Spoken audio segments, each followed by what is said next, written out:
Picture this. The year is 2025, and somehow in a plot twist no one saw coming, Donald Trump might be walking away with the Nobel Peace Prize. Yeah, the same guy whose idea of diplomacy once involved Twitter wars and all caps threat. But hold up, this isn't a joke, because against every odd and expectation, Trump just brokered a peace deal between Israel and Hamas, effectively ending a 2-year war that's devastated Gaza and shaken the Middle East to its core. And whether you love him, hate him, or have him permanently muted, you've got to admit that's kind of huge. The deal itself, think of it as Middle East peace plan, the Trump edition. Hostages released, troops withdrawing, Gaza quiet for the first time in years. It's not perfect, it's fragile, but it's real and people on both sides are celebrating. In Tel Aviv, champagne pop. In Gaza, people danced in the street. And for the first time in forever, headlines used the word peace instead of strike. If you told me 2 years ago that Donald Trump would be the man credited with ending this war, I'd have asked you what you were smoking and if it came with a fact check. But that's not even the wild part. Because now the entire world is asking one question. Did Trump just earn the Nobel Peace Prize?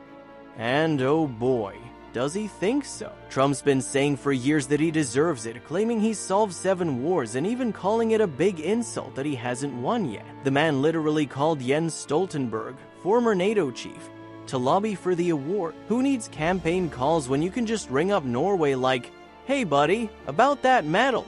And now, he might actually have a shot, because a ceasefire deal confirmed by both sides, brokered in Sharm el-Sheikh, is the closest the region's come to calm in decades. But let's be honest, this isn't the smooth, cinematic peace story we all dream about. It's more like the reality TV version of diplomacy, full of pressure, chaos, and unexpected plot twists. Trump reportedly told Netanyahu, "Israel can't fight the world, Bibi."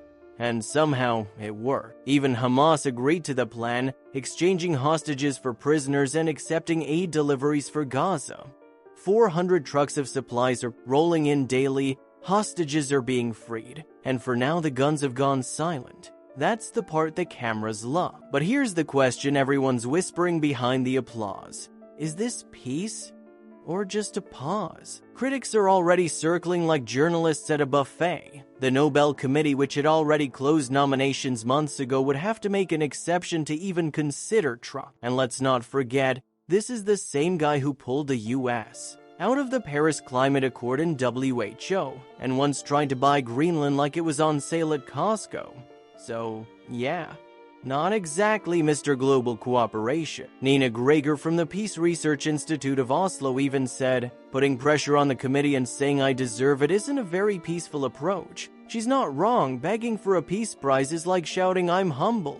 Still, even the skeptics admit, if this ceasefire holds, if Gaza rebuilds, if Israel and Hamas maintain peace, Trump could be a top contender next year. Now here's the plot twist no one's talking about. This might not just reshape Gaza, it could reshape Trump's entire legacy. For years, he's been defined by chaos, but now, he's the guy who ended a war most presidents couldn't even de-escalate. And whether it's genius, luck, or just political theater at its finest, the world's watching.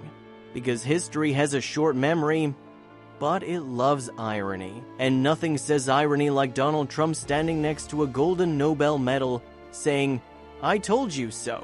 So, will the Nobel Committee actually give it to him? That's the billion-dollar question. But one thing's for sure, love him or loathe him, he just pulled off one of the most unexpected peace deals in modern history. And if it holds, this might not just change the Middle East. It might just change how the world remembers it. If this story caught you off guard, hit that like button harder than Trump hit post on Truth Social.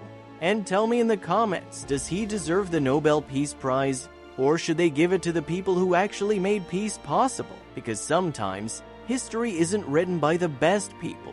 It's written by the boldest.